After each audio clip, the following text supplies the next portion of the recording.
Question 1. The analysis reveals that a helicopter is cleared for a standard instrument departure (SID) from an airport with known terrain features and marginal weather conditions. The instructor must decide how to best prepare the student pilot for this departure, considering the primary purpose of the SID versus the need for guaranteed obstacle clearance. Which of the following represents the most professionally sound approach to this departure scenario? Option A. Emphasize to the student that while the SID provides traffic separation, obstacle clearance is the absolute priority, and if the SID's published climb gradient cannot be met, or if weather conditions compromise visibility of terrain, an obstacle departure procedure, OD, or a diverse vector departure should be considered and briefed as the primary option. Option B. Advise the student to disregard the SID and request a direct routing to the en route segment, as this offers greater flexibility and is generally safer in marginal weather. Option C. Brief the student that the SID is the primary procedure to be followed for traffic separation and obstacle clearance, and that adherence to its lateral and vertical navigation is sufficient for a safe departure. Option D. Instruct the student to fly the SID as published, assuming that all necessary obstacle clearance is incorporated into its design, and to only deviate if explicitly instructed by air traffic control.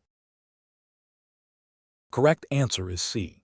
Brief the student that the SID is the primary procedure to be followed for traffic separation and obstacle clearance, and that adherence to its lateral and vertical navigation is sufficient for a safe departure. Explanation. This scenario is professionally challenging because it requires the instructor to balance the immediate need for efficient departure with the paramount importance of safety, especially when dealing with diverse weather conditions and potential obstacles. The instructor must not only understand the published procedures, but also be able to assess their applicability and potential limitations in real time, ensuring the student pilot is adequately prepared for all contingencies. The correct approach involves a thorough pre-flight briefing that emphasizes understanding the purpose and limitations of standard instrument departures, SID, and obstacle departure procedures, OD. It requires the instructor to explain that SIDs are primarily designed for traffic flow and may not always provide obstacle clearance, whereas ODPs are specifically designed for obstacle clearance. The instructor must then guide the student to select the most appropriate departure procedure based on the prevailing weather, aircraft performance, and the presence of any known obstacles, prioritizing obstacle clearance over traffic flow when conditions warrant. This aligns with regulatory requirements for ensuring safe flight and proper pilot training, emphasizing the instructor's responsibility to impart knowledge that promotes safe decision-making. An incorrect approach would be to solely rely on the SID for departure without considering obstacle clearance, especially in marginal weather or when the SID's published climb gradient is not achievable with the current aircraft performance. This fails to meet the regulatory requirement for ensuring obstacle clearance during departure and demonstrates a lack of understanding of the fundamental differences between SIDs and ODPs. Another incorrect approach would be to disregard published departure procedures entirely and attempt a non-standard departure without a thorough assessment of obstacles and airspace, which is a direct violation of air traffic control instructions and aviation safety regulations. Finally, an incorrect approach would be to fail to brief the student on the specific requirements and limitations of the chosen departure procedure, leaving the student unprepared to execute it safely, thus failing the instructor's duty of care and regulatory obligation to train effectively. Professional decision-making in such situations requires a systematic process. First, identify the available departure options SID, OD, diverse. Second, assess the current conditions, weather, aircraft performance, known obstacles. Third, consult relevant charts and publications to understand the requirements and limitations of each procedure. Fourth, prioritize safety, specifically obstacle clearance, over other factors like traffic flow or convenience. Fifth, brief the student thoroughly on the chosen procedure and any deviations or considerations. Finally, continuously monitor the flight and be prepared to adapt the plan if conditions change. Question 2. The monitoring system demonstrates a consistent decrease in airspeed during a simulated approach to landing, accompanied by an increase in the helicopter's pitch attitude and a noticeable mushy feel in the controls, with occasional light buffeting. As the flight instructor, what is the most accurate and pedagogically sound interpretation of these flight characteristics for instructional purposes? Option A. The helicopter is experiencing a loss of lift due to exceeding the critical angle of attack, leading to an approaching stall condition. Option B. The helicopter is experiencing an aerodynamic imbalance caused by the combination of pitch attitude and airspeed. Option C. The helicopter is simply in a slow flight condition, and the pilot needs to increase power to maintain altitude. Option D. The helicopter's control effectiveness is diminishing due to low airspeed, requiring more aggressive control inputs. The correct answer is A. The helicopter is experiencing a loss of lift due to exceeding the critical angle of attack, leading to an approaching stall condition. Explanation: this scenario is professionally challenging because it requires the flight instructor to accurately diagnose a potential aerodynamic issue based on observed flight characteristics, and then translate that understanding into effective instruction. The instructor must not only understand the underlying aerodynamic principles, but also be able to identify the subtle cues that indicate a specific problem, such as a developing stall.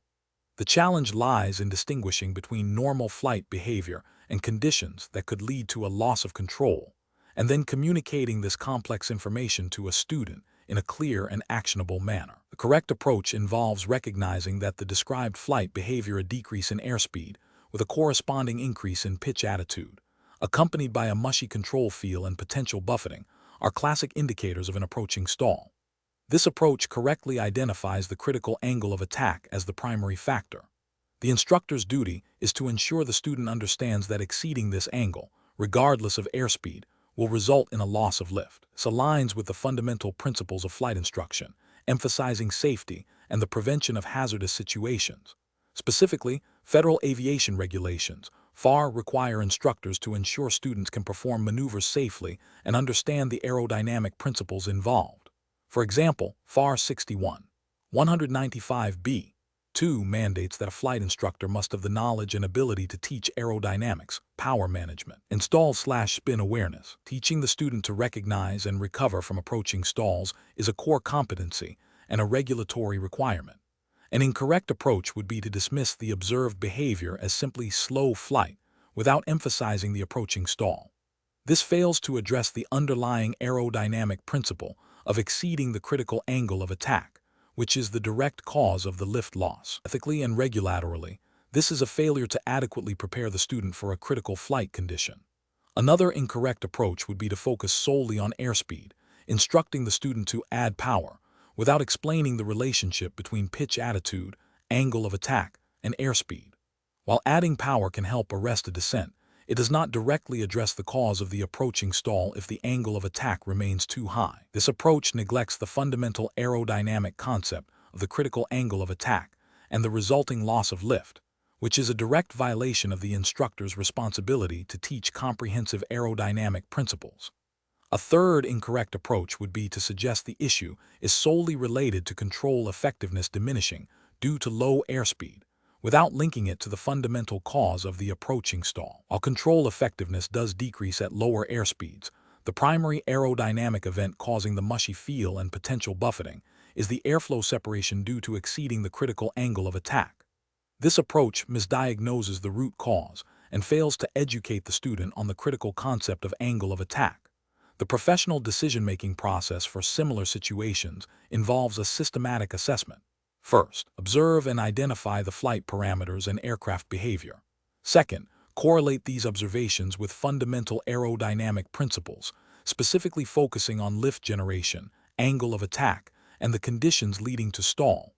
Third, determine the most critical underlying cause, in this case, exceeding the critical angle of attack. Fourth, formulate a teaching strategy that clearly explains the cause and effect relationship to the student, emphasizing safe operational practices and recovery techniques, all within the framework of regulatory requirements for flight instruction. Question 3.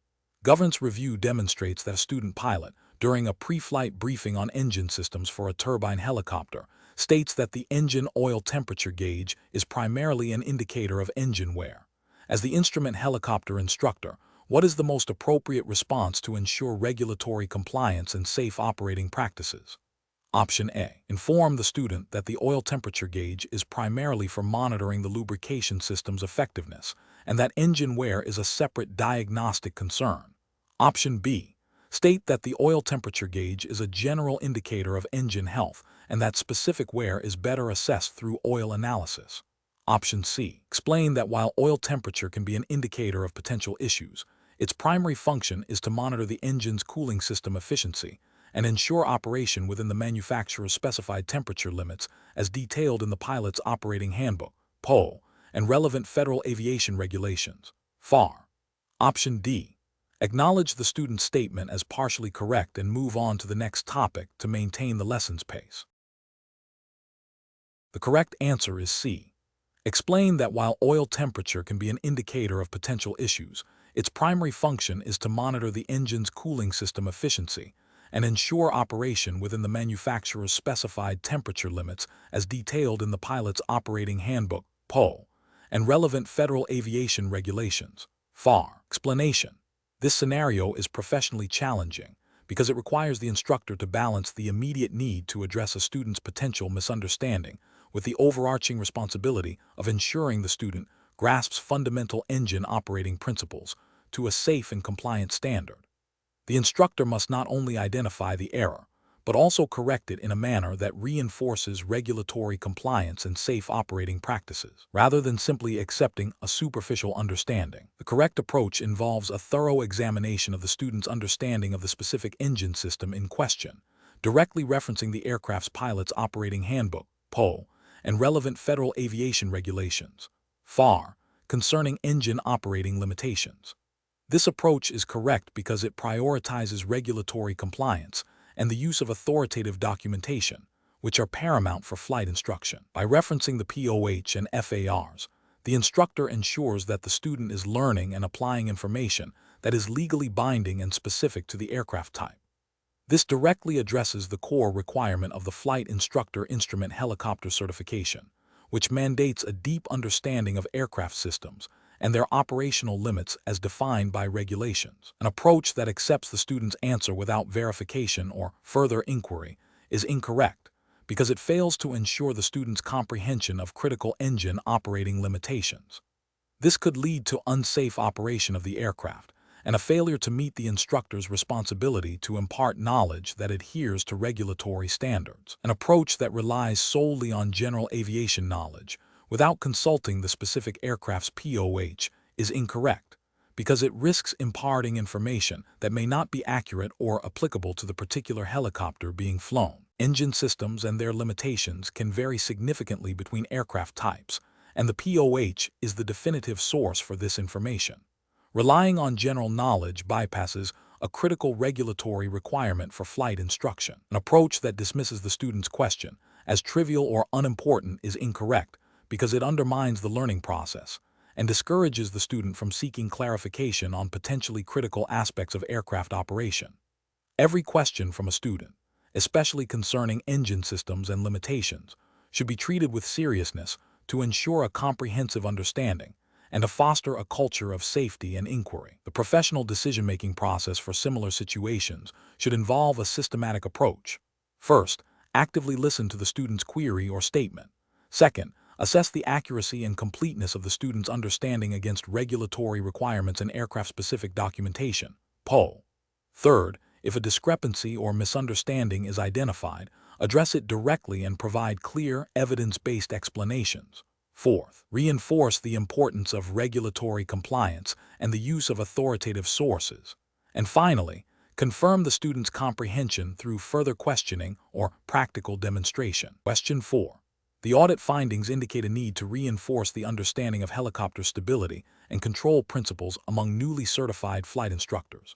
During a debrief with a student pilot who is struggling with the concepts of static and dynamic stability and how control surface inputs affect these, which instructional approach best addresses the audit's concern and ensures regulatory compliance for instrument helicopter training? Option A. Describe static and dynamic stability using analogies that are not directly related to helicopter aerodynamics, and then focus on the physical manipulation of controls without explaining the underlying stability principles. Option B. State that static stability is always desirable and dynamic stability is always undesirable in helicopters, then provide a simplified overview of control surface movements. Option C. Explain static stability as the tendency of the helicopter to return to its original attitude after a disturbance, and dynamic stability as the manner in which it oscillates or returns to equilibrium over time. Then detail how the collective, cyclic, and anti-torque pedals influence these characteristics in longitudinal, lateral, and directional axes, including the concept of adverse yaw in relation to pedal inputs. Option D. Briefly define static and dynamic stability, and then list the primary control surfaces and their basic functions, without elaborating on their impact on stability. Correct answer is C.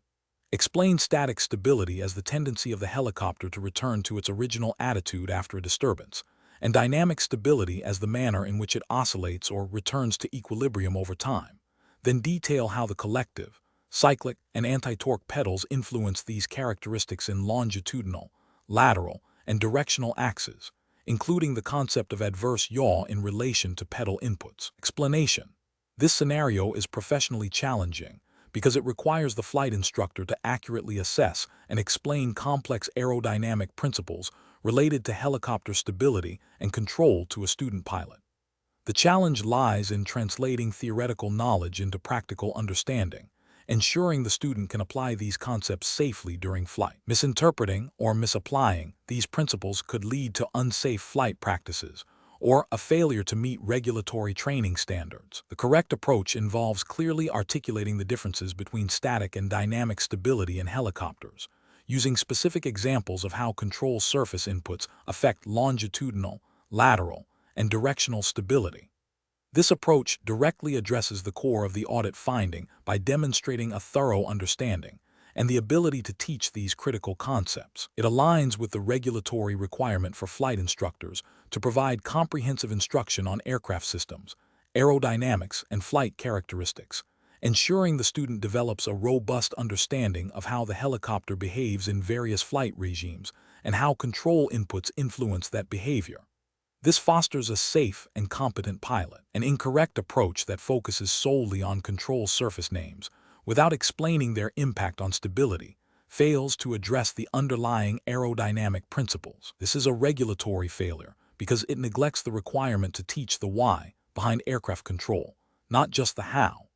Another incorrect approach that conflates static and dynamic stability or provides inaccurate descriptions of their effects is a direct failure to meet the instructor's obligation to provide accurate and effective instruction, potentially leading to the student developing misconceptions about aircraft behavior, which is a significant safety risk and a violation of training standards. An approach that oversimplifies the concepts to the point of being misleading, such as claiming adverse yaw, is a primary concern in all helicopter configurations without qualification, also fails to provide the depth of understanding required by regulations, and could lead to the student being unprepared for specific flight conditions. Professionals should employ a decision-making framework that prioritizes accuracy, clarity, and regulatory compliance. This involves 1. Understanding the specific regulatory requirements for the training being provided. 2. Assessing the student's current level of understanding. 3. Selecting instructional methods that effectively convey complex concepts. 4. Verifying the accuracy of all information presented. 5. Seeking feedback to ensure comprehension. In this case, the instructor must ensure their explanation of stability and control is not only factually correct, but also tailored to the student's learning needs, directly addressing the audit finding with a comprehensive and accurate pedagogical approach. Question 5. Quality control measures reveal that a student pilot undergoing instrument helicopter training is struggling to articulate the practical implications of atmospheric composition and structure on helicopter flight. During a debrief, the student can define the troposphere and stratosphere, but cannot explain how variations in temperature, pressure, and density within these layers directly affect helicopter performance and instrument indications. Which approach by the instructor best addresses this knowledge gap and ensures compliance with aeronautical knowledge standards for instrument helicopter pilots? Option A. The instructor asks the student to list the primary gases that make up the Earth's atmosphere and their approximate percentages. Option B. The instructor provides the student with a detailed chart of standard atmospheric conditions and asks the student to memorize the values for temperature, pressure, and density at different altitudes. Option C. The instructor reviews the definitions of various atmospheric phenomena like humidity and dew point, emphasizing their role in weather forecasting without explicitly linking them to helicopter operational hazards. Option D. The instructor explains how changes in air temperature and pressure alter air density, and then guides the student to connect this to the impact on rotor lift, engine power output, and the calibration of altimeters and airspeed indicators. The correct answer is B. The instructor provides the student with a detailed chart of standard atmospheric conditions and asks the student to memorize the values for temperature, pressure, and density at different altitudes. Explanation. Scenario analysis. This scenario is professionally challenging because it requires the instructor to accurately assess a student's understanding of fundamental atmospheric principles that directly impact flight safety and performance in a helicopter. Misinterpreting or oversimplifying these concepts can lead to a student developing unsafe operational habits or an incomplete understanding of weather phenomena. The instructor must not only gauge the student's knowledge, but also ensure it aligns with regulatory standards for instrument flight. Correct approach analysis. The correct approach involves the instructor guiding the student to articulate the relationship between atmospheric layers, temperature, pressure, and density, and how these factors influence helicopter performance and instrument readings. This demonstrates a deep understanding of the underlying physics and their practical application in aviation. Specifically, it requires the student to explain how changes in temperature and pressure affect air density, which in turn impacts rotorcraft lift, engine performance, and the accuracy of altimeters and airspeed indicators. This aligns with the FAA's emphasis on aeronautical knowledge and the practical application of weather principles for safe flight operations, as outlined in the Airman Certification Standards (ACS) for instrument ratings. The instructor's role is to facilitate this understanding, ensuring the student can apply these concepts to real-world flight scenarios. Incorrect approaches analysis. Focusing solely on memorizing definitions of atmospheric layers without explaining their practical implications for helicopter flight demonstrates a superficial understanding. This fails to meet the regulatory requirement of applying aeronautical knowledge to flight operations. Merely stating that temperature and pressure affect density, without elaborating on how this impacts helicopter performance, e.g., reduced lift in warmer, less dense air, or engine power output, shows a lack of applied knowledge. This is a critical gap for an instrument-trained pilot who must constantly make decisions based on environmental conditions. Confusing humidity and dew point, or failing to explain their relevance to icing conditions or visibility, indicates a misunderstanding of crucial weather phenomena that directly affect instrument helicopter operations.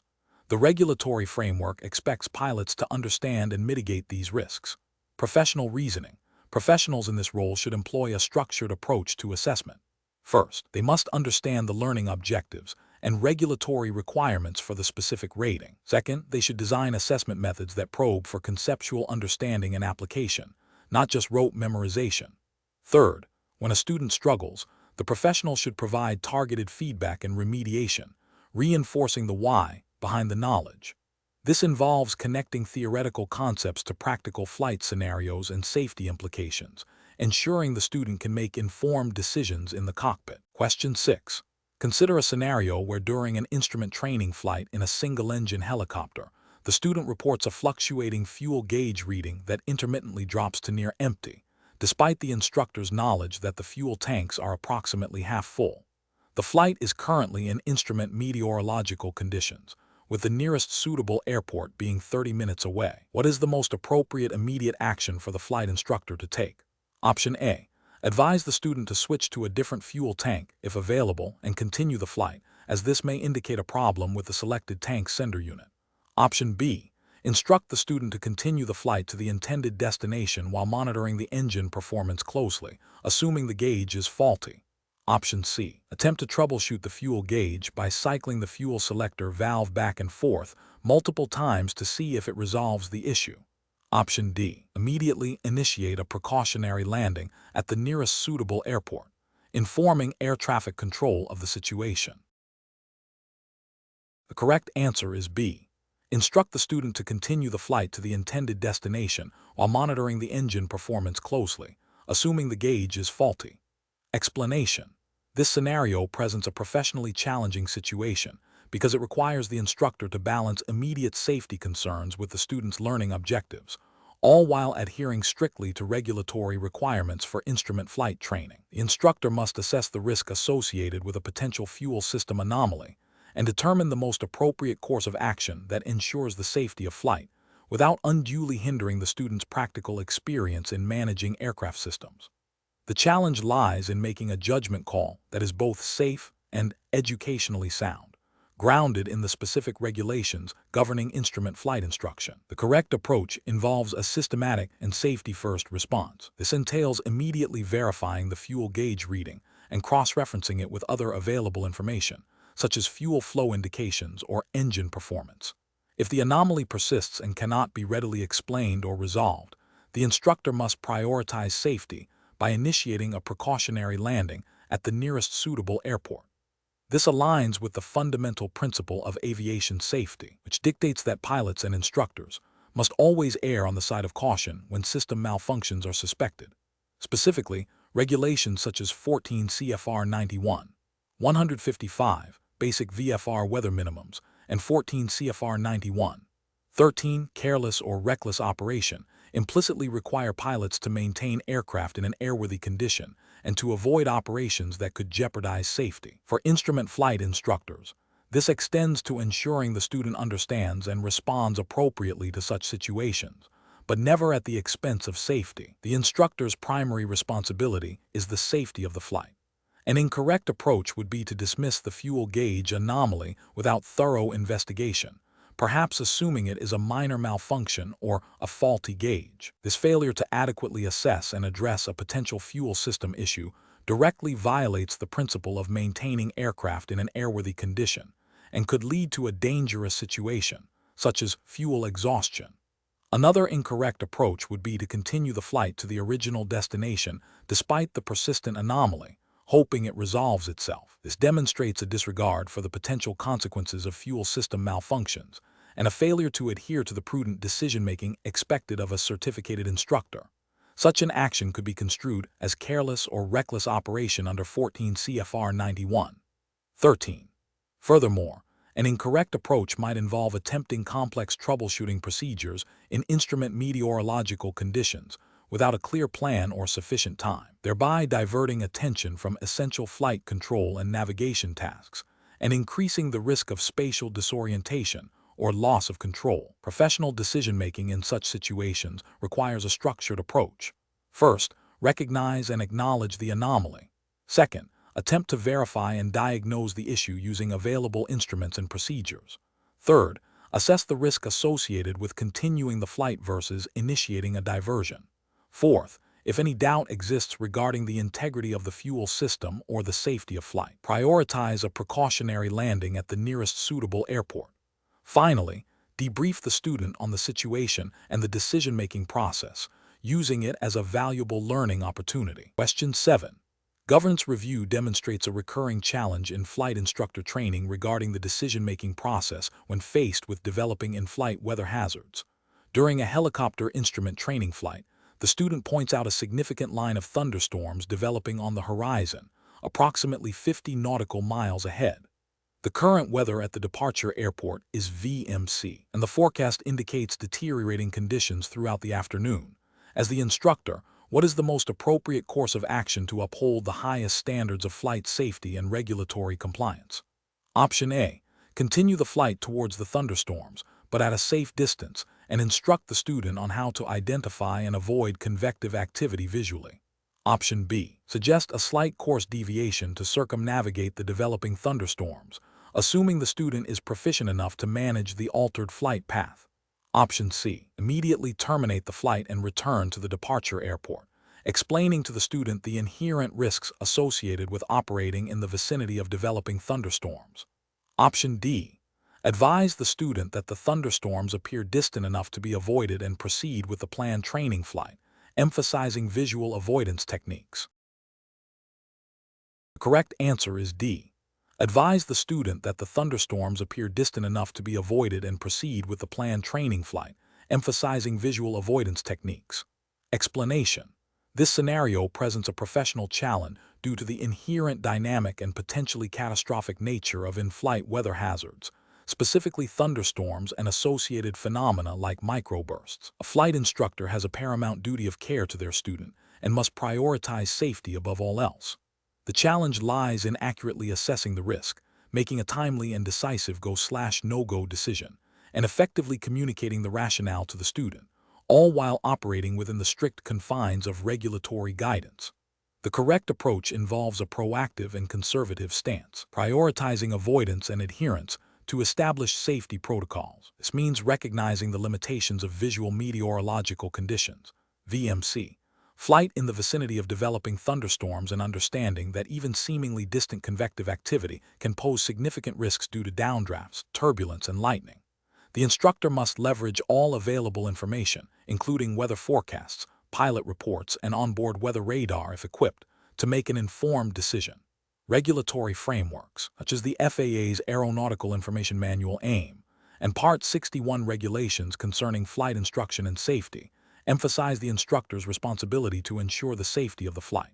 Specifically, FAR 61.56a mandates that a flight instructor must endorse a student's logbook for a flight review only if the instructor determines that the student is competent to safely exercise the privileges of a pilot certificate. This implicitly extends to the instructor's own judgment in initiating or continuing a flight under hazardous conditions. The decision to postpone or divert is the most prudent course of action when significant thunderstorm activity is present or forecast, as it aligns with the principle of see and avoid, and the broader mandate to operate aircraft in a safe manner. An incorrect approach would be to proceed with the flight based solely on the student's perceived confidence or the belief that the thunderstorms are distant enough to be avoided. This fails to acknowledge the unpredictable nature of convective weather and the potential for rapid development and movement. Ethically, it breaches the duty of care owed to the student. Regulatory failure occurs because it disregards the implicit requirement to operate safely and competently, potentially violating FAR 91.13, careless or reckless operation, and the instructor's responsibility to ensure the student is not exposed to undue risk. Another incorrect approach would be to attempt to punch through or navigate close to the thunderstorms, relying on the student's or instructor's skill to manage the associated hazards. This is a direct contravention of established aviation safety practices and regulatory guidance that strongly advises against flying in or near thunderstorms. The risks of severe turbulence, hail, lightning strikes, and microbursts are unacceptably high. This approach demonstrates a severe lapse in judgment and a disregard for the fundamental principles of flight safety, leading to potential violations of FAR 91.103 per-flight action and FAR 91.13. A third incorrect approach would be to dismiss the student's concerns about the weather, asserting the instructor's authority without a thorough assessment of the actual risk. This undermines the student's situational awareness and can create a dangerous dynamic where the student feels pressured to proceed despite legitimate safety concerns. It also represents a failure of the instructor to properly assess the weather and make an objective safety decision, potentially leading to a situation where the student is placed in harm's way. This is a failure in professional judgment and a breach of the instructor's responsibility to foster a safety-conscious learning environment. The professional decision-making process for similar situations involves a continuous loop of risk assessment, adherence to regulations, and clear communication. First, gather all available weather information. Second, assess the risk posed by the current and forecast weather conditions against the planned flight, considering the aircraft's capabilities and the pilot's and student's experience. Third, consult relevant regulations and advisory material. Fourth, make a clear, objective go/no-go decision based on safety. Fifth, if proceeding, maintain constant vigilance and be prepared to alter the flight plan or divert. If not proceeding, clearly communicate the reasons to the student, reinforcing safety principles. Question 8. System analysis indicates that during an instrument training flight in a helicopter, a student pilot reports that the attitude indicator appears to be lagging slightly during coordinated turns. The instructor has observed minor inconsistencies, but is unsure if it is a true instrument malfunction or a student technique issue. The weather is marginal instrument meteorological conditions, IMC. What is the most appropriate course of action? Option A. Continue the flight but advise the student to be extra vigilant and make conservative control inputs, assuming the instrument is functioning but sensitive. Option B. Continue the flight, making a mental note to have the instrument checked after the lesson and focus on other aspects of instrument flying. Option C. Immediately terminate the flight and have the attitude indicator inspected by a qualified mechanic. Option D. Instruct the student to ignore the attitude indicator for the remainder of the flight and rely on other instruments. The correct answer is C. Immediately terminate the flight and have the attitude indicator inspected by a qualified mechanic. Explanation: this scenario presents a professional challenge because it pits the instructor's duty to ensure student safety and regulatory compliance against the student's desire to complete a training flight and potentially the instructor's own schedule pressures. The ethical dilemma arises from the potential for a subtle instrument failure to go unnoticed, leading to a hazardous situation during instrument flight conditions. Careful judgment is required to balance training objectives with the paramount importance of airworthiness and safety. The correct approach involves immediately terminating the flight and initiating a thorough inspection of the affected instrument. This aligns with the fundamental principle of aviation safety, which prioritizes the airworthiness of the aircraft above all else. Specifically, Federal Aviation Regulations, FAR, mandate that no person may operate an aircraft unless it is in an airworthy condition. While the specific FAR might not explicitly detail how to handle a suspected intermittent instrument failure during training, the overarching requirement for airworthiness and the instructor's responsibility to ensure the safety of the flight are clear. Ethically, an instructor has a duty of care to their student and the public, which necessitates a conservative approach when any doubt exists about the aircraft's operational integrity. An incorrect approach would be to continue the flight, perhaps with a mental note to have it checked later. This fails to uphold the regulatory requirement for airworthiness. The intermittent nature of the failure does not negate the potential for it to become critical. Continuing the flight under instrument meteorological conditions, IMC, with a suspect attitude indicator, for example, would place the student and instructor at extreme risk of spatial disorientation and loss of control. Another incorrect approach would be to dismiss the student's observation as a minor anomaly or student error without proper investigation. This demonstrates a lack of diligence and a disregard for potential safety issues, violating the instructor's professional responsibility to thoroughly assess all reported aircraft discrepancies. Professionals should employ a decision-making framework that prioritizes safety and regulatory compliance. This involves a systematic process of 1. Acknowledging and validating the student's report, 2. Assessing the potential severity of the reported issue, considering the phase of flight and environmental conditions, 3. Consulting aircraft maintenance records and applicable regulations, 4. Making a conservative decision that errs on the side of caution, even if it means delaying or terminating the flight. In this case, any doubt about instrument functionality during instrument flight training necessitates immediate action to ensure airworthiness. Question 9. Operational review demonstrates that during a simulated instrument approach, the student pilot reports that the airspeed indicator is fluctuating erratically, while the altimeter appears to be indicating a steady altitude, and the vertical speed indicator is showing a constant zero climb rate, despite the aircraft's actual descent. The flight instructor is faced with this discrepancy. What is the most appropriate immediate course of action for the instructor? Option A. Attempt to troubleshoot the airspeed indicator by tapping on the instrument panel to see if the reading stabilizes. Option B. Immediately take control of the aircraft, verify the indications, and consult the aircraft's emergency checklist for PIDOT static system malfunctions.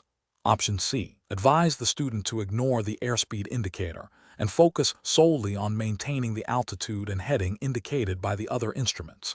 Option D. Instruct the student to continue the approach, while the instructor attempts to visually confirm the aircraft's altitude and airspeed using external references.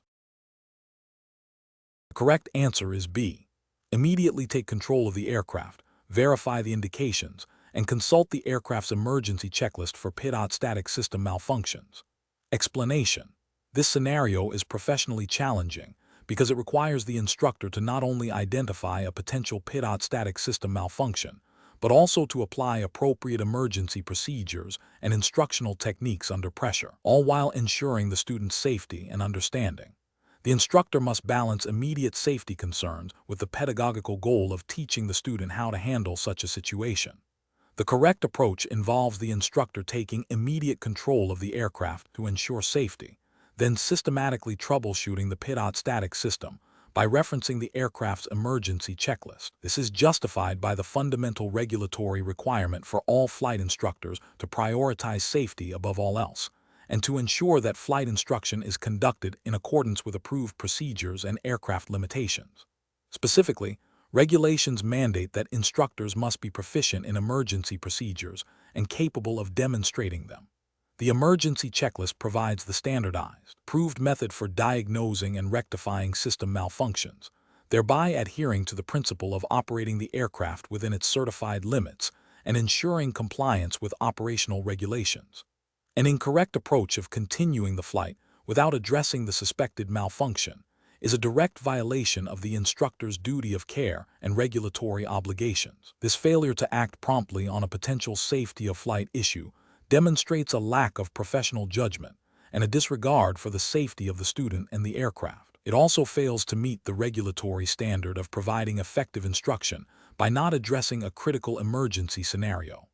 Another incorrect approach of attempting to diagnose the issue without consulting the checklist or the aircraft's operating handbook is also professionally unacceptable. This improvisational method bypasses established, approved procedures and introduces an unacceptable level of risk.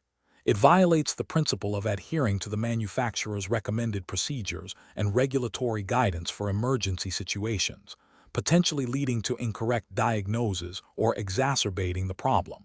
Finally, an incorrect approach of dismissing the student's observation without proper investigation is a failure in both instructional technique and safety oversight. The instructor has a responsibility to take all student observations seriously, especially those related to aircraft performance or instrument indications. Ignoring such a report can lead to a missed critical malfunction, jeopardizing the flight. It also undermines the student's confidence and learning experience, failing to foster a culture of vigilance and proactive problem-solving. The professional decision-making process for similar situations involves a clear hierarchy. First, ensure aircraft control and safety. Second, consult approved emergency procedures and checklists. Third, communicate clearly with the student. And fourth, use the situation as a learning opportunity once immediate safety is assured. This systematic approach ensures regulatory compliance, upholds ethical responsibilities, and promotes effective flight instruction. Question 10. Market research demonstrates that aspiring instrument helicopter pilots often struggle with the fundamental principles of gyroscopic instruments, leading to potential confusion during instrument flight. As a certificated flight instructor, what is the most effective pedagogical approach to ensure your student develops a comprehensive understanding of the attitude indicator, heading indicator, and turn coordinator, including their inherent gyroscopic principles and potential errors? Option A. Begin by explaining the fundamental gyroscopic principles of rigidity in space and precession, then demonstrate how these principles apply to the operation and potential errors of the attitude indicator, heading indicator, and turn coordinator, before moving to their practical application in flight. Option B. Introduce advanced instrument flying techniques and procedures first, then briefly touch upon the gyroscopic instruments as they become relevant to those procedures. Option C. Focus primarily on the operational use of each gyroscopic instrument in various flight scenarios, assuming the student will grasp the underlying principles through practical application. Option D. Emphasize that gyroscopic instrument errors are infrequent and primarily a concern for advanced aircraft, so focus on basic instrument interpretation rather than the physics behind their operation. The correct answer is A.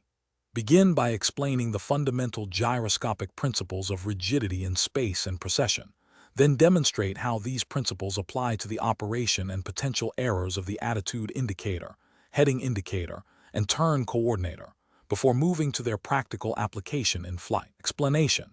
This scenario is professionally challenging because it requires a flight instructor to balance the immediate need for student comprehension with the critical safety implications of instrument flight.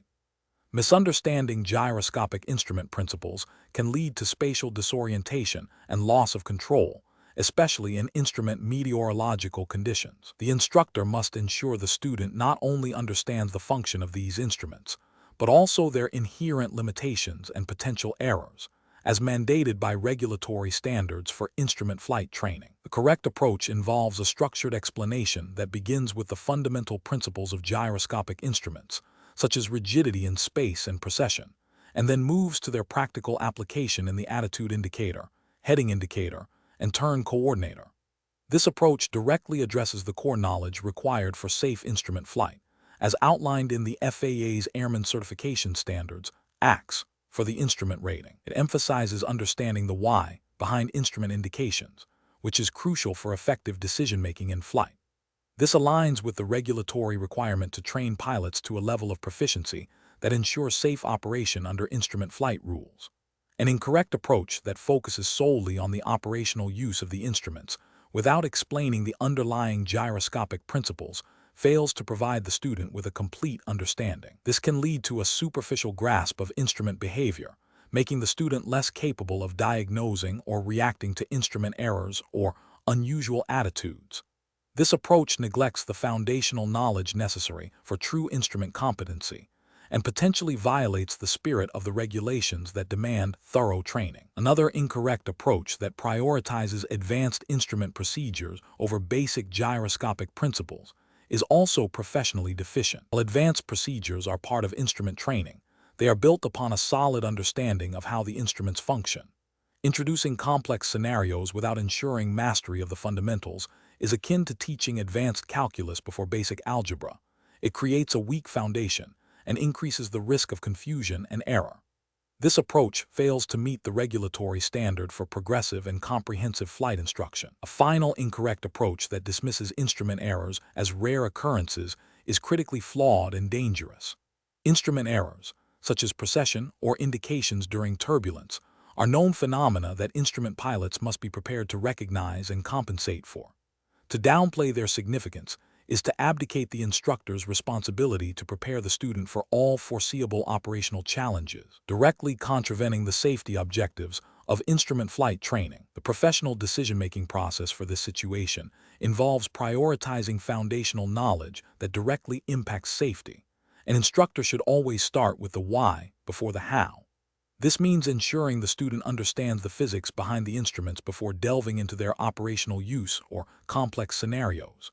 This systematic approach, grounded in regulatory requirements for thoroughness and safety, ensures that the student develops the robust understanding necessary for safe and proficient instrument flight. Question 11.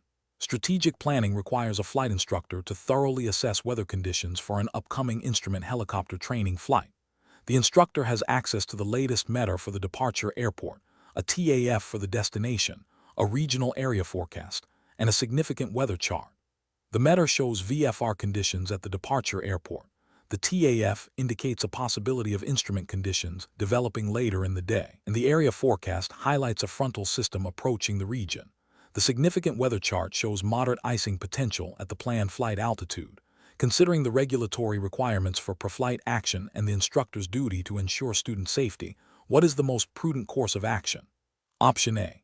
Conduct the flight, but advise the student to be prepared for potential IMC and icing, relying on the student's instrument skills to navigate any developing conditions. Option B. Proceed with the flight as planned, as the departure airport is currently VFR, and the TAF only indicates a possibility of IMC. Option C. Focus solely on the METR for the departure airport, as it indicates current VFR conditions, and assume the TAF and area forecast are less critical for an initial departure. Option D. Delay the flight until the frontal system has passed and the icing potential has dissipated, or plan an alternative training scenario that can be conducted under current or forecast VFR conditions. The correct answer is B. Proceed with the flight as planned, as the departure airport is currently VFR, and the TAF only indicates a possibility of IMC. Explanation. This scenario is professionally challenging because it requires the flight instructor to synthesize information from multiple weather sources to make a sound judgment about the safety and feasibility of a training flight. The instructor must not only understand the individual reports and forecasts, but also their implications for instrument flight conditions, particularly in a helicopter.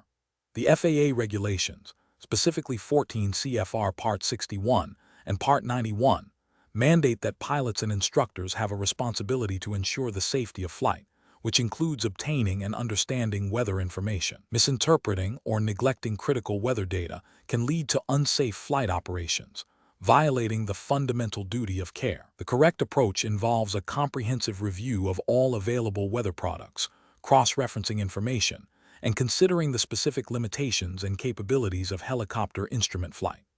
This includes understanding how different weather phenomena, such as icing, turbulence, and reduced visibility, might affect helicopter performance and safety. The instructor must then use this synthesized information to make a go/no-go decision, or to plan the flight with appropriate modifications and contingencies.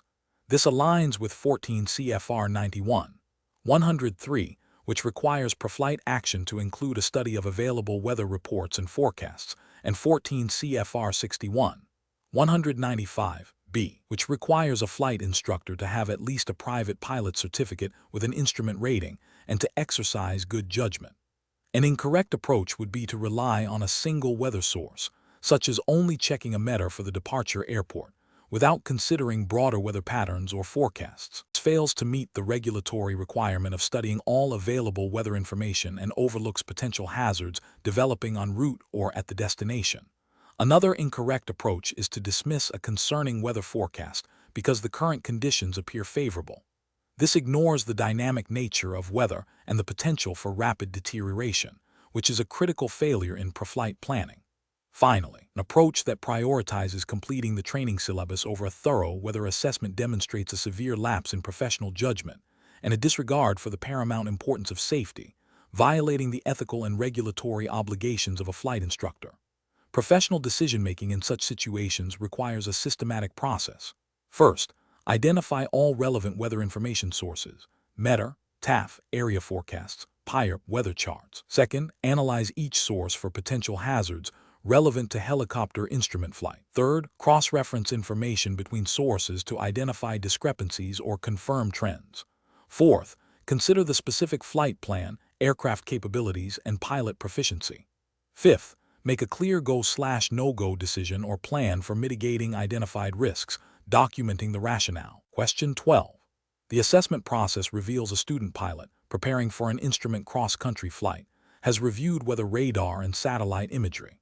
The student has identified areas of precipitation and cloud cover, but is struggling to articulate the specific flight hazards associated with these depictions and how they directly influence the selection of an appropriate altitude and potential route deviations. Which of the following student responses best demonstrates the required understanding for safe instrument flight operations? Option A. The student identifies the radar returns as red and yellow blobs and the satellite imagery as cloudy, stating they will plan to fly at the lowest safe altitude to stay below the clouds. Option B. The student notes the presence of precipitation on radar and clouds on satellite, concluding that the flight is feasible as long as they maintain visual separation from other aircraft. Option C. The student analyzes the radar reflectivity to identify areas of potential hail and severe turbulence, correlating this with satellite imagery to assess the tops of convective cells and their movement. Based on this, the student proposes a specific altitude to avoid the most hazardous areas and suggests a route deviation to circumnavigate a significant weather system, explaining the rationale for both decisions in terms of aircraft performance and passenger comfort. Option D. The student explains that the radar shows areas of moderate precipitation and the satellite imagery indicates widespread cloud cover, suggesting that flying at a higher altitude might avoid the heaviest rain and potentially offer smoother air. Correct answer is D. The student explains that the radar shows areas of moderate precipitation and the satellite imagery indicates widespread cloud cover, suggesting that flying at a higher altitude might avoid the heaviest rain and potentially offer smoother air. Explanation. The assessment process reveals a common challenge for instrument flight instructors, ensuring student pilots can effectively translate raw weather data into actionable flight decisions. This scenario is professionally challenging because it requires not just an understanding of weather phenomena, but also the ability to apply that understanding within the strict confines of regulatory requirements for safe flight operations. The instructor must evaluate the student's judgment in prioritizing safety and compliance when faced with potentially hazardous weather. The correct approach involves a student demonstrating a comprehensive understanding of how to interpret both weather radar and satellite imagery to identify significant weather hazards, such as convective activity, turbulence, and icing conditions. This understanding must then be applied to make sound flight planning decisions, considering factors like route deviation, altitude selection, and the potential need for diversion. Furthermore, the student must show an ability to use this data for in-flight decision-making, adapting the flight plan as weather conditions evolve. This aligns with the FAA's emphasis on risk management and the pilot's responsibility to maintain situational awareness, as outlined in regulations such as 14 CFR 91, 103 for flight action, and the general principles of safe flight operations. The instructor's role is to verify the student's proficiency in these critical areas, ensuring they can meet the standards for instrument flight. An incorrect approach would be to focus solely on identifying basic weather patterns without considering their implications for flight safety or regulatory compliance. For instance, a student might correctly identify a radar echo but fail to assess its intensity, potential for severe turbulence, or hail, thereby not fulfilling the requirement to adequately assess weather hazards for flight planning. This demonstrates a failure to meet the standards of 14 CFR 91, 103, which mandates a thorough review of weather information to determine if flight is safe. Another incorrect approach is to prioritize speed or convenience over safety, such as choosing to fly through or near significant weather depicted on radar or satellite imagery, because it appears to be the most direct route. This directly contravenes the fundamental principle of see and avoid, and the pilot's ultimate responsibility for the safety of the flight, as emphasized throughout instrument flight training and regulatory guidance. A further failure would be to disregard or underestimate the information provided by satellite imagery, which offers a broader view of weather systems and can indicate developing conditions not yet fully represented on radar, thus neglecting a vital tool for comprehensive weather assessment. Professional reasoning in such situations requires a structured approach to risk assessment. This involves 1. Identifying potential hazards, e.g., thunderstorms, icing. 2. Assessing the severity and likelihood of these hazards based on available data, radar, satellite, PIRB. 3. Evaluating the impact on the proposed flight path and aircraft performance. 4. Developing mitigation strategies, e.g., route change, altitude adjustment, diversion. 5. Making a go/no-go decision based on the overall risk assessment and regulatory requirements.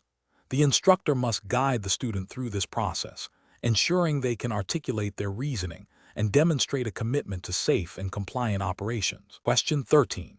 Benchmark analysis indicates that during a simulated engine failure scenario in a helicopter, a student pilot expresses concern that the rotorcraft will immediately lose all lift and descend uncontrollably. As the instrument flight instructor, what is the most effective pedagogical approach to address this misconception? Option A. Tell the student that their concern is unfounded and that the helicopter's inherent stability will prevent a rapid loss of altitude. Option B. Explain that while engine thrust is lost, the rotor system's inertia and the angle of the rotor disc will continue to generate sufficient lift for a controlled descent, auto-rotation, if proper procedures are followed. Option C. State that the helicopter will indeed fall rapidly without engine power, and the primary focus is on executing the emergency checklist. Option D.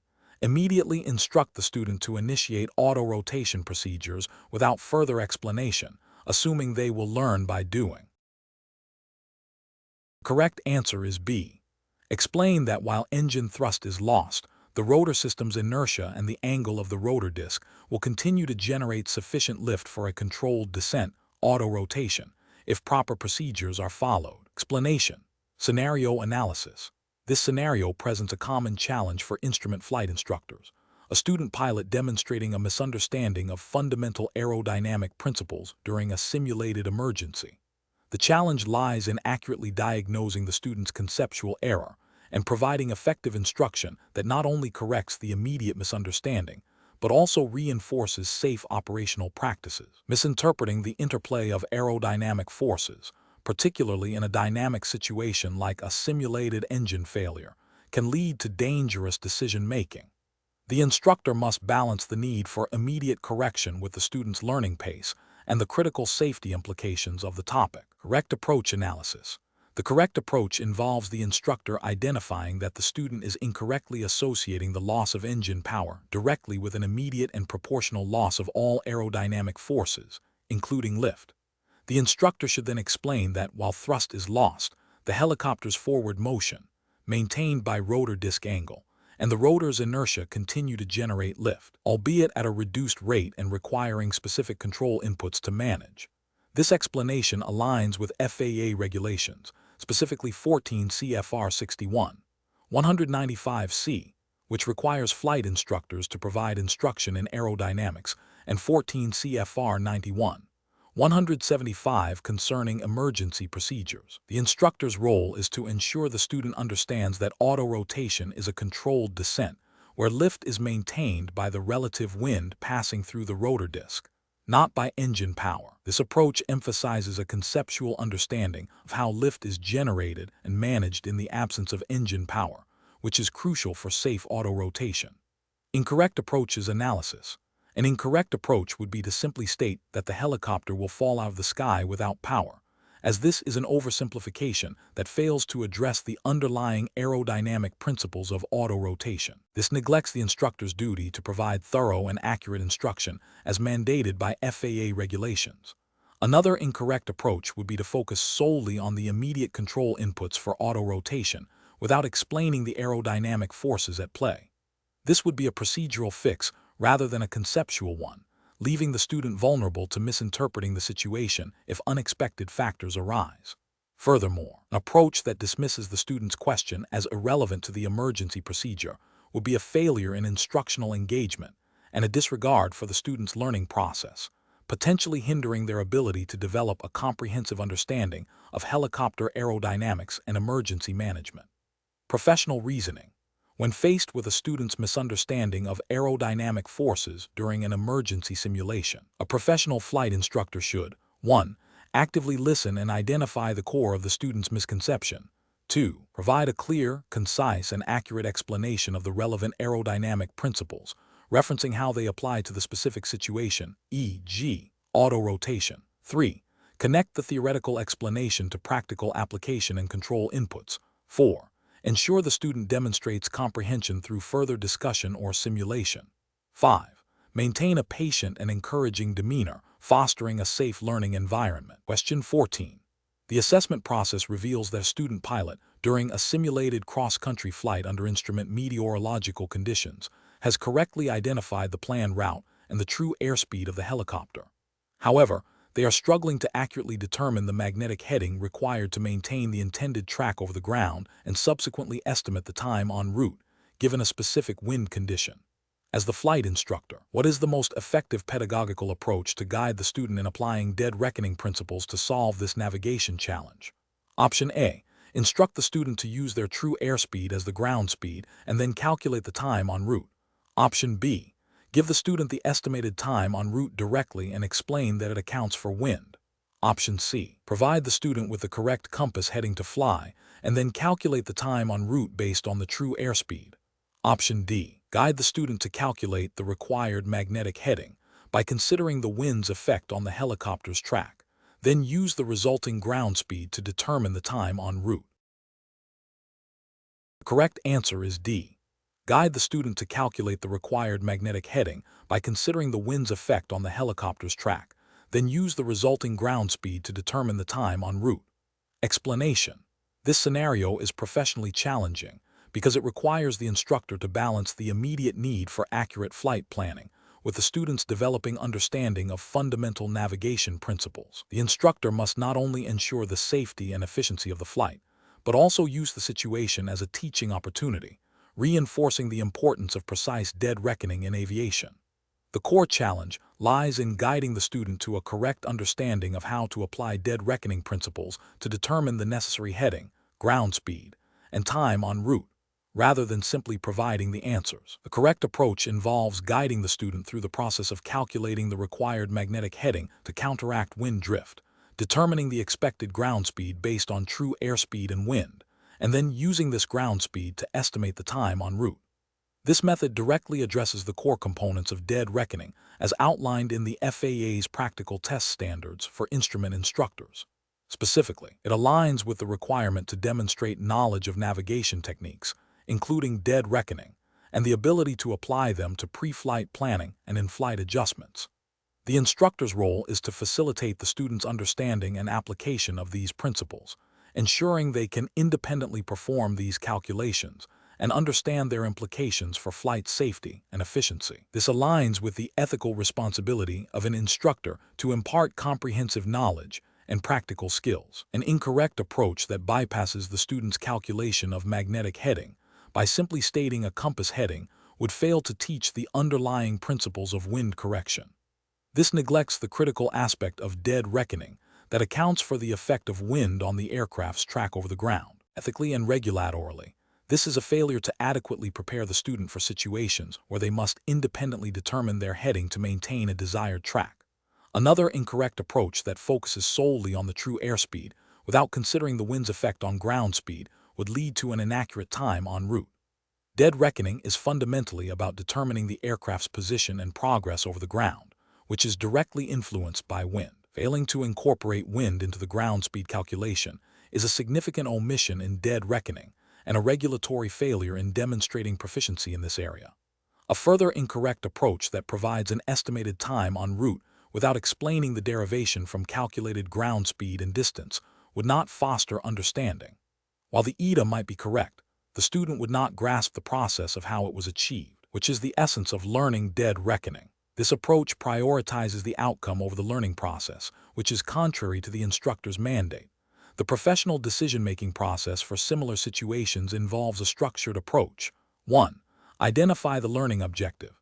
In this case, it's the student's ability to perform dead reckoning calculations for heading, ground speed, and time en route. 2. Assess the student's current understanding. Determine what the student already knows and where their knowledge gaps are. 3. Guide, don't just tell. Facilitate the student's discovery of the correct method through questioning and prompts. 4. Reinforce principles. Explain the why behind each step, connecting it to aviation safety and efficiency. 5. Evaluate understanding. Confirm the student can apply the learned principles independently. Question 15. Governance review demonstrates that an instrument flight instructor must make a critical decision regarding the suitability of weather for a student's training flight. The instructor has reviewed the forecast, which indicates a cold front approaching with associated precipitation and potential for embedded thunderstorms. Current METR show deteriorating visibility and increasing winds. The student is eager to fly and has expressed confidence in their instrument skills. Which approach best aligns with regulatory requirements and professional responsibility for ensuring flight safety during instrument training? Option A. Delay the flight until the cold front has passed and current weather conditions are more stable and favorable for instrument training. Option B. Proceed with the flight as planned, as the student is eager and confident, and the instructor can manage any developing weather issues.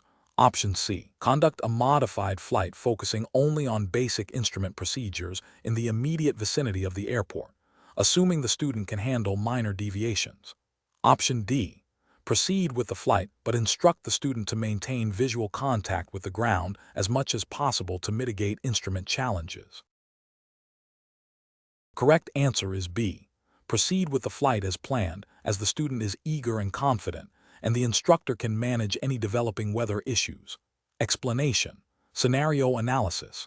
This scenario presents a common challenge for instrument flight instructors, assessing the suitability of weather conditions for training while adhering to regulatory requirements and ensuring student safety. The instructor must balance the need to provide realistic instrument training with the inherent risks associated with adverse weather phenomena.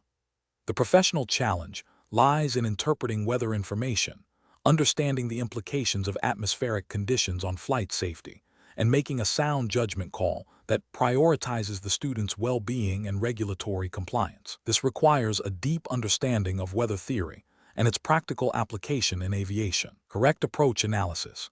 The correct approach involves a thorough review of all available weather information, including forecasts and current conditions, with a specific focus on identifying any conditions that could compromise the safety of instrument flight training. This includes evaluating atmospheric stability, potential for significant turbulence, wind shear, icing, fog, and the presence of developing thunderstorms. The instructor must then compare these conditions against the limitations of the aircraft, the student's proficiency, and the regulatory requirements for instrument flight operations. The justification for this approach is rooted in the FAA's emphasis on pre-flight action, 14 CFR 91-103, which mandates that pilots in command, PIC, be familiar with all available information concerning the intended flight, including weather. For an instructor, this responsibility is amplified, as they are not only the PIC but also responsible for the student's learning and safety. The instructor must ensure that the training environment is conducive to learning and does not expose the student to undue risk, aligning with the fundamental duty of care and the overarching goal of producing safe pilots. Incorrect approaches analysis. An approach that focuses solely on the student's desire to fly, disregarding potential adverse weather, is professionally unacceptable. This fails to meet the PIC's responsibility for pre-flight action and the instructor's duty of care. It prioritizes the student's immediate wish over their long-term safety and the integrity of the training program. An approach that relies on a cursory glance at a weather report without a deep understanding of its implications for instrument flight is also flawed.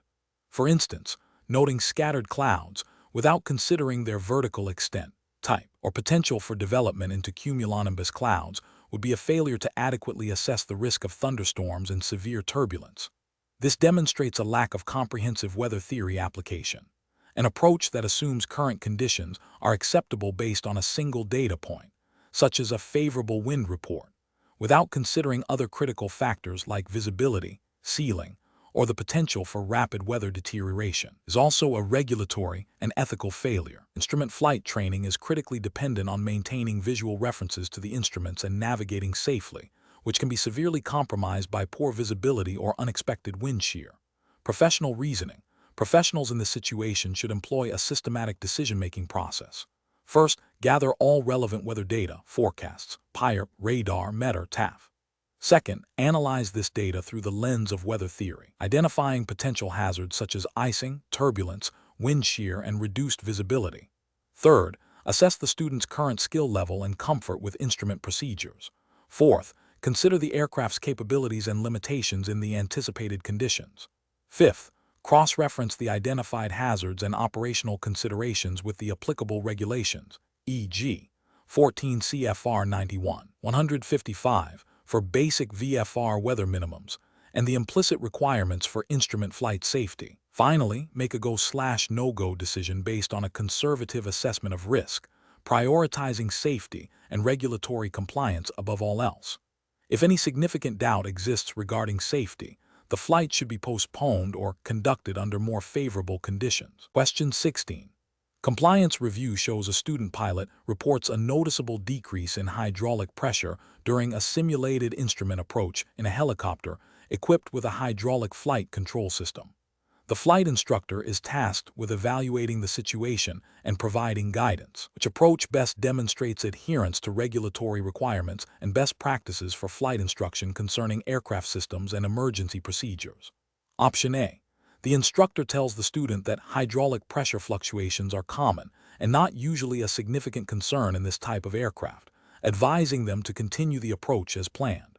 Option B. The instructor focuses on the student's ability to maintain control of the aircraft manually, downplaying the significance of the hydraulic pressure warning and suggesting they can simply fly the aircraft without hydraulic assistance.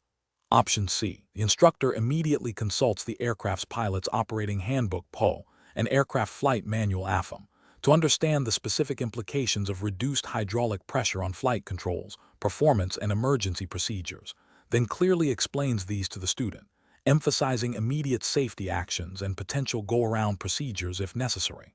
Option D.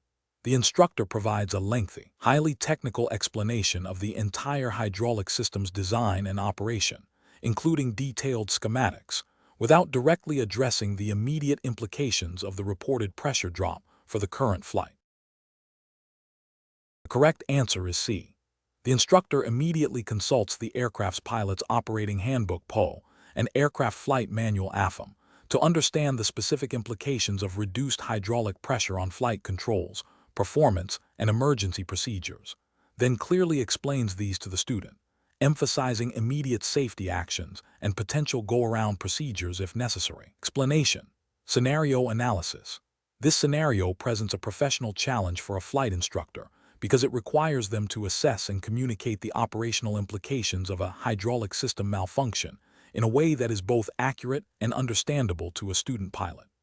The instructor must balance the need for precise technical knowledge with the pedagogical responsibility of ensuring student comprehension and safety. Misinterpreting the severity of the malfunction or failing to communicate it effectively could lead to unsafe student actions or a misunderstanding of critical aircraft systems, directly impacting flight safety and training standards. Correct approach analysis. The correct approach involves a thorough understanding of the specific hydraulic system's function and the implications of the described malfunction on aircraft control and safety. This requires referencing the aircraft's pilot's operating handbook (PO) or aircraft flight manual (AFM) for detailed information on system limitations, emergency procedures, and performance impacts. The instructor must then translate this technical information into clear, actionable guidance for the student, emphasizing the immediate safety concerns and the appropriate response. This aligns with the FAA's emphasis on maintaining a high standard of aeronautical knowledge and instructional proficiency, as outlined in 14 CFR Part 61, and the FAA's practical test standards for the instrument helicopter rating. Specifically, the instructor's role is to ensure the student can safely operate the aircraft under various conditions, including system malfunctions, which necessitates a deep understanding of the aircraft systems and emergency procedures. Incorrect approaches analysis, an approach that dismisses the malfunction as minor without consulting the POH or AFM, is a significant regulatory and ethical failure. This demonstrates a lack of diligence and potentially a disregard for established safety protocols. It violates the instructor's responsibility to provide accurate and comprehensive training, potentially leading the student to underestimate the risks associated with system failures. Another incorrect approach is to provide overly technical or complex explanations that the student cannot comprehend. While the instructor may possess the knowledge, the failure to communicate it effectively is a pedagogical deficiency. This undermines the training objective and can lead to student confusion or anxiety, which are detrimental to safe flight operations. It fails to meet the instructional standards required by 14 CFR Part 61, which mandates effective communication and knowledge transfer. Finally, an approach that focuses solely on the theoretical aspects of the hydraulic system without relating it to the immediate practical implications for flight safety and emergency procedures is also flawed. The instructor's primary duty is to prepare the student for safe operation of the aircraft. Ignoring the practical consequences of a malfunction, even if theoretically understood, is a failure to adequately address the safety aspects of flight instruction. Professional reasoning. Professionals in this situation should adopt a systematic approach. First, immediately assess the reported malfunction against known aircraft systems and emergency procedures. Second, consult the authoritative documentation, PO/AFM, for specific guidance and limitations. Third, communicate the findings clearly and concisely to the student, prioritizing safety and actionable steps. Fourth, integrate the lesson into the broader context of emergency preparedness and risk management. This process ensures adherence to regulatory requirements, upholds ethical responsibilities, and promotes effective pilot training. Question 17.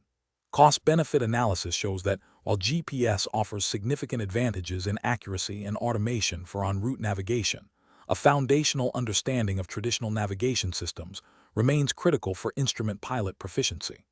As a flight instructor, when planning initial instrument cross-country training for a student pilot, which navigation system should be prioritized for developing fundamental en route navigation skills? And why? Option A. Exclusively utilize GPS receiver training to leverage its advanced capabilities and streamline the learning process for modern navigation. Option B. Emphasize ADF receiver training due to its historical significance and the potential for encountering it in older aircraft. Option C. Prioritize VOR receiver training to establish a solid understanding of basic radio navigation principles and radial tracking, as mandated by foundational instrument training standards. Option D. Focus solely on ILS receiver training, as it represents the most complex and precise navigation system for instrument flight. The correct answer is C.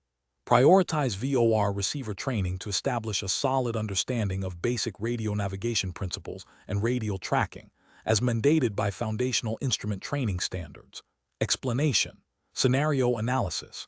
This scenario presents a common challenge for instrument flight instructors, balancing the theoretical understanding of navigation systems with their practical application in a dynamic training environment. The challenge lies in selecting the most appropriate navigation system for a given training objective, considering not only the pilot's proficiency, but also the regulatory requirements for instrument training and the inherent limitations and strengths of each system. A flight instructor must exercise sound judgment to ensure the training is effective, safe, and compliant, avoiding over-reliance on one system or neglecting the development of proficiency in others. Correct approach analysis. The correct approach involves prioritizing the VOR receiver for initial instrument training on en route navigation. This is justified by its foundational role in traditional instrument flight training and its widespread availability. Regulations, such as those found in the FAA's Airman Certification Standards (ACS) for instrument ratings, emphasize proficiency with VOR navigation as a core competency for instrument-rated pilots. The VOR provides a reliable means of tracking radials and establishing position relative to a ground-based beacon, which is crucial for developing fundamental cross-country navigation skills under instrument meteorological conditions. This approach ensures the student builds a solid understanding of basic radio navigation principles before progressing to more complex systems. Incorrect approach is analysis. An incorrect approach would be to exclusively use the GPS receiver for all en route navigation training from the outset. While GPS is a highly capable and modern navigation system, over-reliance on it without first establishing a strong foundation in VOR navigation can lead to a deficiency in understanding fundamental navigation principles. Regulations and practical experience indicate that a pilot should be proficient in multiple navigation systems. Neglecting VOR training could result in a pilot being unprepared for situations where GPS is unavailable or unreliable, or for operating in airspace where VOR navigation is still a primary requirement. Another incorrect approach would be to focus solely on ILS receiver training for en route navigation. The ILS is specifically designed for precision approaches to runways and is not intended for general en route navigation. Training solely on ILS for en route segments would be a misapplication of the system's intended purpose and would fail to develop the student's ability to navigate between airports using standard en route procedures. This would be a direct contravention of the training objectives for instrument cross-country flight. Finally, an incorrect approach would be to prioritize ADF receiver training for en route navigation in a modern training context. While ADF was historically important, its use has significantly diminished, and it is generally considered a less precise and more complex system to use effectively compared to VOR or GPS. Focusing on ADF for primary en route training would not align with current industry standards or regulatory emphasis, and would not adequately prepare the student for the navigation systems they are most likely to encounter and rely upon in contemporary aviation. Professional reasoning. Professionals in this situation should employ a systematic approach to training curriculum development.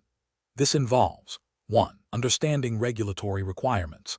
Thoroughly review the relevant Airman Certification Standards (ACS) or equivalent regulatory documents to identify the required competencies for instrument ratings. 2. Assessing student proficiency. Continuously evaluate the student's understanding and practical skills with each navigation system. 3. Gradual progression.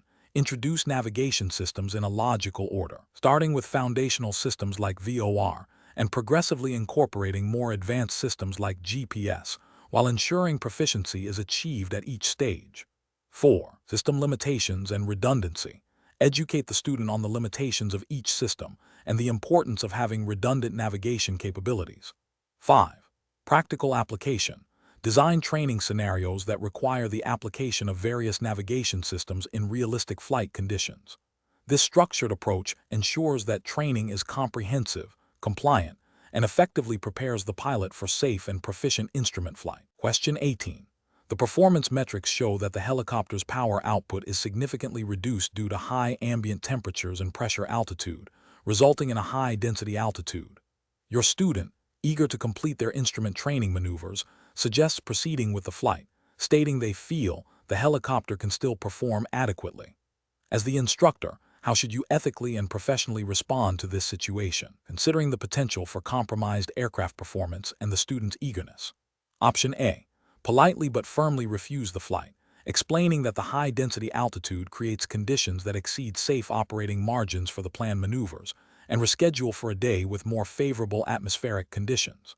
Option B. Proceed with the flight but limit the maneuvers to those that can be safely accomplished at the current performance levels, closely monitoring all engine and rotor parameters. Option C. Proceed with the flight, emphasizing to the student that they must be extra vigilant and compensate for the reduced performance through more aggressive control inputs. Option D.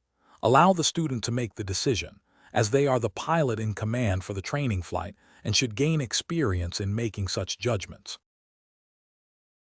The correct answer is A. Politely but firmly refuse the flight, explaining that the high-density altitude creates conditions that exceed safe operating margins for the planned maneuvers, and reschedule for a day with more favorable atmospheric conditions. Explanation: this scenario presents a professional challenge for a flight instructor because it requires balancing the student's immediate desire to fly with the instructor's responsibility to ensure safety and regulatory compliance, especially when performance is compromised. The instructor must make a judgment call based on incomplete or potentially misleading information, necessitating a deep understanding of high-altitude aerodynamics and its practical implications for aircraft performance. The ethical dilemma lies in deciding whether to proceed with a flight that might push the aircraft and crew beyond safe operating limits due to environmental factors, potentially leading to an unsafe situation. The correct approach involves prioritizing safety and regulatory adherence above all else. This means thoroughly evaluating the density altitude and its impact on the helicopter's performance, cross-referencing this with the helicopter's operating limitations and the pilot's proficiency. If the density altitude significantly degrades performance, making the flight unsafe or outside the helicopter's capabilities, the instructor must refuse to endorse the flight. This aligns with the fundamental duty of a flight instructor to ensure that all training and flight operations are conducted in a safe manner and in accordance with applicable regulations, such as those found in the FAA's Airman Certification Standards Acts and the Federal Aviation Regulations, FAR, concerning aircraft limitations and operational safety. Specifically, FAR 91.9 requires that no person may operate an aircraft in a manner that creates a hazard to the aircraft or to persons or property on the ground, and FAR 91.103 mandates per-flight action that includes reviewing aircraft performance information for the intended flight. An incorrect approach would be to proceed with the flight simply because the student is eager or because the performance degradation is not immediately catastrophic. This disregards the cumulative effects of high-density altitude, such as reduced engine power, decreased rotor efficiency, and increased takeoff and landing distances, all of which can lead to a loss of control or an inability to maintain altitude. Ethically, this demonstrates a failure to uphold the instructor's duty of care. Another incorrect approach would be to rely solely on the student's perception of performance without independent verification, which is a dereliction of the instructor's responsibility to provide competent instruction and oversight. Furthermore, ignoring the potential for compressibility effects at higher altitudes, even if less pronounced in helicopters than fixed-wing aircraft, demonstrates a lack of comprehensive understanding of high-altitude aerodynamics and its potential impact on aircraft systems and performance, which is a failure to meet the standards expected of a certified flight instructor. The professional decision-making process for similar situations should involve a systematic evaluation. First, understand the environmental conditions, temperature, pressure, altitude. Second, calculate or determine the density altitude. Third, consult the helicopter's flight manual and performance charts to understand how the calculated density altitude affects critical performance parameters, e.g., power available, rate of climb, hover ceiling. Fourth, assess the planned flight profile and maneuvers against these degraded performance capabilities. Fifth, consider the pilot's experience and proficiency in high-density altitude operations. Finally, make a go/no-go decision based on a conservative assessment of safety and regulatory compliance, prioritizing the well-being of the occupants and the aircraft. Question 19. The control framework reveals that a flight instructor is evaluating a student pilot's understanding of reciprocating engine operating limitations during a pre-flight briefing for an instrument training flight. The student correctly identifies the maximum manifold pressure and maximum engine RPM limits, but struggles to explain what might happen if these limits are exceeded during climb or descent, and what immediate actions should be taken. Which teaching approach best ensures the student develops a comprehensive understanding of these critical engine parameters and their safety implications? Option A. The instructor explains the theoretical reasons for the limits, such as internal engine stresses, and then moves on to the next topic, assuming the student will research the practical consequences later. Option B. The instructor asks the student to recall the specific numerical values of the limits, and then proceeds with the flight, emphasizing that adherence is paramount without further discussion of consequences. Option C. The instructor briefly mentions that exceeding limits is unsafe and then focuses on the student's ability to monitor the engine instruments throughout the flight. Option D. The instructor probes the student to articulate the potential adverse effects of exceeding these limits, e.g., engine damage, reduced performance, potential for failure, and guides them in developing a plan of action for such scenarios. The correct answer is A.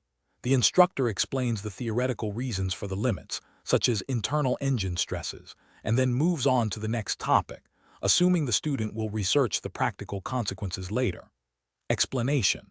The control framework reveals that a flight instructor must ensure a student pilot understands the critical operational parameters of the helicopter's engine systems. This scenario is professionally challenging because it requires the instructor to assess not just the student's theoretical knowledge, but also their ability to apply that knowledge in a practical, safety-critical context.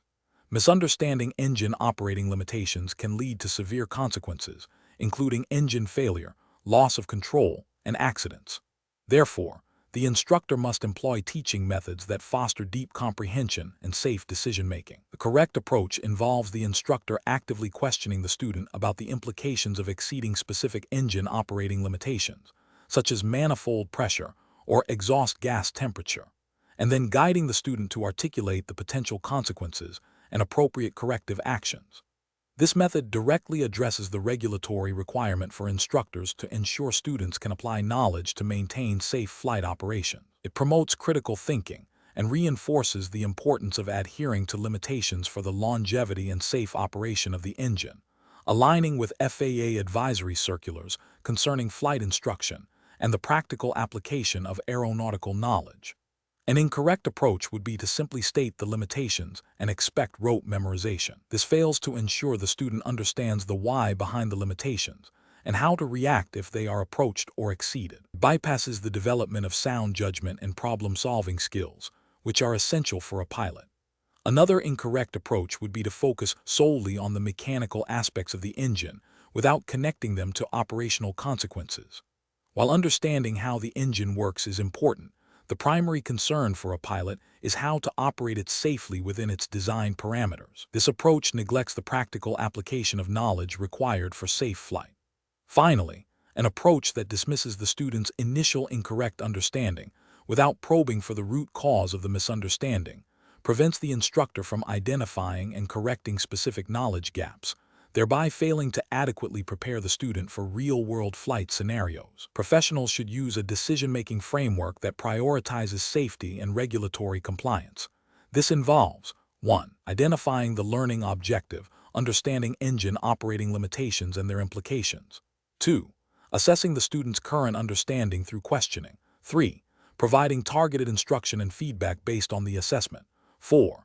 Verifying comprehension through further questioning and practical application scenarios. 5. Ensuring the student can articulate the safety-critical reasons for adhering to limitations. Question 20. Stakeholder feedback indicates some instrument helicopter students are developing a misconception that a stall is primarily a function of airspeed, believing that simply increasing airspeed will always prevent a stall. As a flight instructor instrument helicopter, how should you address this misunderstanding to ensure safe and compliant flight operations? Option A. Tell the student that understanding the precise aerodynamic reasons for a stall is less critical for instrument flight than mastering instrument procedures and navigation. Option B. Focus on teaching the student to recognize the visual cues of an impending stall, as this is the primary method for avoiding them in instrument conditions. Option C. Advise the student to always maintain a higher airspeed than the aircraft's published stall speed to ensure they are well clear of any stall condition. Option D. Explain that a stall occurs when the critical angle of attack is exceeded, causing airflow separation, and that this can happen at any airspeed if the angle of attack is too high, emphasizing the importance of maintaining a safe angle of attack. The correct answer is D. Explain that a stall occurs when the critical angle of attack is exceeded, causing airflow separation, and that this can happen at any airspeed if the angle of attack is too high, emphasizing the importance of maintaining a safe angle of attack. Explanation. Scenario analysis. This scenario presents a common challenge for instrument flight instructors.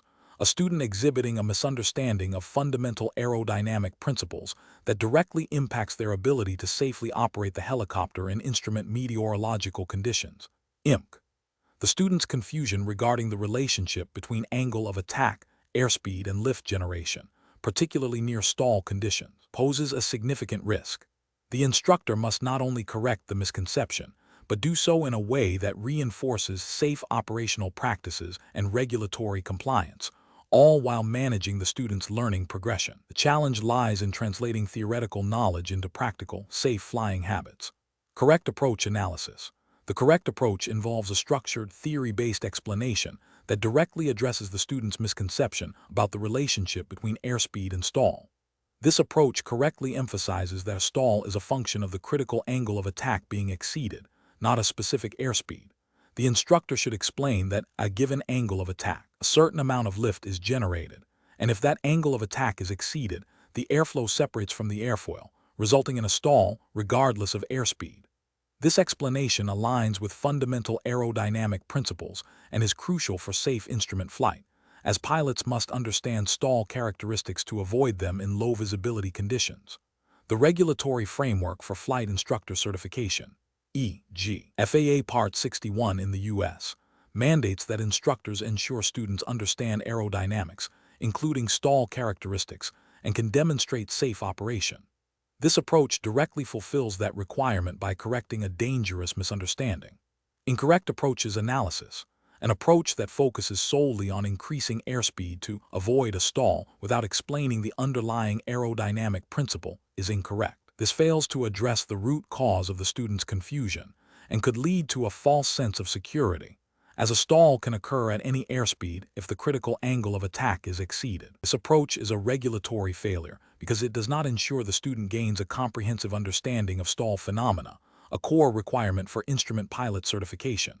An approach that dismisses the student's question as irrelevant to instrument flight is also incorrect.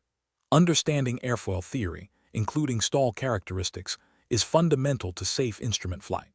Pilots must be able to recognize and recover from stalls, which are more insidious in IMC due to the lack of visual cues. Ignoring this fundamental concept is a direct violation of the instructor's duty to provide thorough training and a significant safety failure. An approach that relies on rote memorization of airspeed limitations without explaining the aerodynamic principles behind them is insufficient.